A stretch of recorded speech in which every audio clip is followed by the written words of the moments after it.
പലപ്പോഴും ഒറ്റയ്ക്കായി പോയിരുന്നു. ശരിയാണ്. CMRൽ എക്സാലോജിക് വിഷയം ആദ്യം ഉയർത്തിയപ്പോൾ മാത്യു കുഴൽനാടൻ ഒറ്റയ്ക്കായിരുന്നു. 2023 നിയമസഭയിൽ ചോദ്യം ചോദിച്ചപ്പോൾ കിട്ടിയത് പരിഹാസം. വ്യക്തിഹത്യ എന്ന് പറഞ്ഞ് രാഷ്ട്രീയ പക എന്ന് മുദ്രകുത്തി കേന്ദ്ര ഏജൻസികളുടെ ചട്ടുകമെന്ന് ആക്ഷേപിച്ചു. സ്വന്തം മുന്നണി പോലും കൂടെ നിന്നില്ല. പക്ഷേ അയാൾ നിന്നു. ഒരു MLA, ഒരു വക്കീൽ, കയ്യിൽ ROC രേഖകൾ മാത്രം. ഹൈക്കോടതിയിൽ പോയി SFIO അന്വേഷണം വേണമെന്ന് വാദിച്ചു. തെളിവ് നിരത്തി പൊരുതി. ഇന്ന് 2026 SFIO അന്വേഷിക്കുന്നു. ED റെയ്ഡ് നടക്കുന്നു.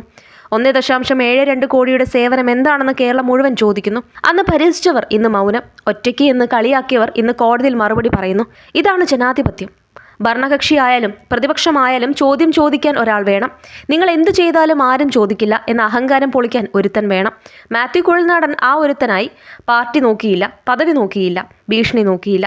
നിയമം എല്ലാവർക്കും ഒരുപോലെ എന്ന് തെളിയിക്കാൻ ഇറങ്ങി. അഴിമതി ആരോപണം തെളിഞ്ഞോ ഇല്ലയോ എന്ന് കോടതി പറയട്ടെ. പക്ഷെ ഒരു കാര്യം തെളിഞ്ഞു. ഒരാൾ വിചാരിച്ചാൽ സിസ്റ്റത്തെ ചോദ്യം ചെയ്യാൻ പറ്റും. ഒറ്റയാൾ പട്ടാളത്തിനും യുദ്ധം ജയിക്കാൻ പറ്റും. മാത്യു കുഴൽനാടൻ സർ, നിങ്ങൾ കേരളത്തിലെ ഓരോ സാധാരണക്കാരൻ്റെയും ശബ്ദമായി. പെൻഷന് ക്യൂ നിൽക്കുന്ന അമ്മയ്ക്ക് വേണ്ടി, കിറ്റ് വാങ്ങാൻ വെയിലത്ത് നിൽക്കുന്ന അച്ഛന് വേണ്ടി, ജോലിയില്ലാതെ നാടുവിടുന്ന ചെറുപ്പക്കാർക്ക് വേണ്ടി.